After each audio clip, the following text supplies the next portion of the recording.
Welcome to Teja TV news. కవి సామ్రాట్ విశ్వనాథ సత్యనారాయణ జయంతి సందర్భంగా స్థానిక విజ్ఞాన భారతి ఉన్నత పాఠశాలలో సంస్కార భారతి విజయనగరం జిల్లా శాఖ ఆధ్వర్యంలో విద్యార్థులకు విశ్వనాథ రచనలోని పద్యాలు, పాటలు, వ్యాస రచన పోటీలు నిర్వహించి పాల్గొన్న వారికి ప్రశంసా పత్రాలు అందజేశారు. ఈ సందర్భంగా ముందుగా గంట్యాడ మండలం మదనాపురం ఏపీ ఆదర్శ పాఠశాల కళాశాల అధ్యాపకులు ఎస్.జి.టి. శిరీష రఘురాం జ్యోతి వెలిగించారు. ముఖ్య అతిథిగా విచ్చేసిన విజ్ఞాన భారతి స్కూల్ కరెస్పాండెంట్ బి.వి. రాజు, సంస్కార భారతి జిల్లా అధ్యక్షురాలు ప్రముఖ రచయిత్రి చివుకుల శ్రీలక్ష్మి విశ్వనాథ సాహిత్యం, పద్యాలలోని విశిష్టతలను తెలియజేశారు. ఈ కార్యక్రమంలో సంస్థ సభ్యులు సాలూరి సంతోషి, ఎంవి కామేశ్వరరావు, సాయి కృష్ణ, సంయుక్త కార్యదర్శి రవికుమార్ తదితరులు పాల్గొన్నారు.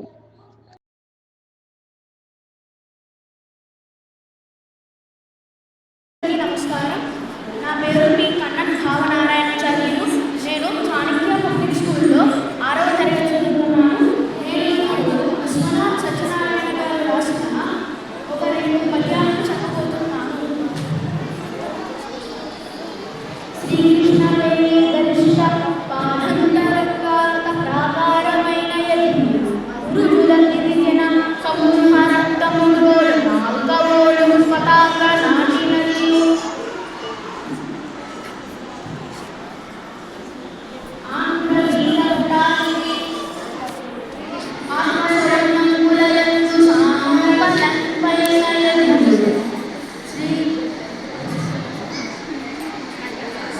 ఘంటసాల పురి కలిత పూర్వాంధ్ర శిల్పాచార్యులకు తల్లి అయిన రాజరాజాంధ్ర విష్ణుని రాజధాని కలుషములకెల్ల మిడుగు శ్రీకాకుళములు కన్నులకు కట్టినట్టుగా వేద కాలమున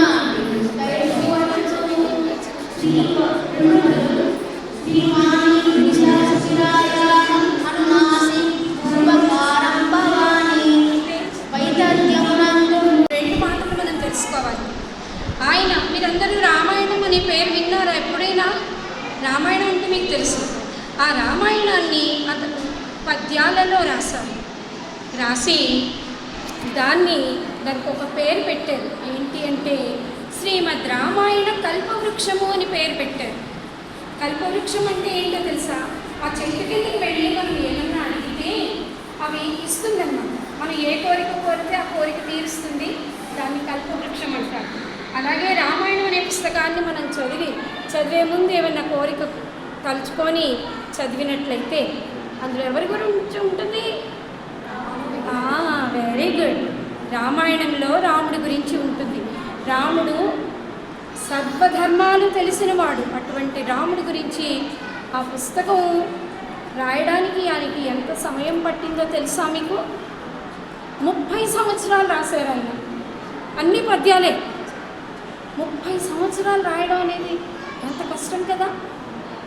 అది సంస్కృతంలో పద్యాలలో చక్కగా తేట తెలుగులో పద్యాలలో రాసి అది రాసిన తరువాత ఆయనకు జ్ఞానపీఠం అనేటటువంటి పురస్కారం లభించింది. మీరు ఇది ఒక బిట్టు కింద గుర్తుంచుకోవచ్చు.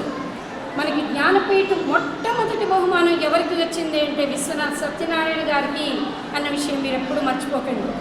ఎందుకు వచ్చింది అంటే శ్రీమద్ రామాయణ కల్పవృక్షం రాసినందుకు వచ్చింది. ఈ 2 విషయాలు మీరు గుర్తుంచుకోవాలి, ఎప్పుడూ మర్చిపోకూడదు. ఎందుకంటే మనం తెలుగు వాళ్ళం కాబట్టి తెలుగు విషయాలన్నీ మనం బాగా గుర్తుంచుకుంటూ ఉండాలి. మనం తెలుగు ఎప్పటి నుంచి నేర్చుకుంటున్నామో తెలుసా మీకు? చెప్పండి. తెలుగు ఎప్పటి నుంచి మనం నేర్చుకుంటున్నాము? చిన్నప్పటి నుంచి. అంటే ఎంత చిన్నప్పటి నుంచి?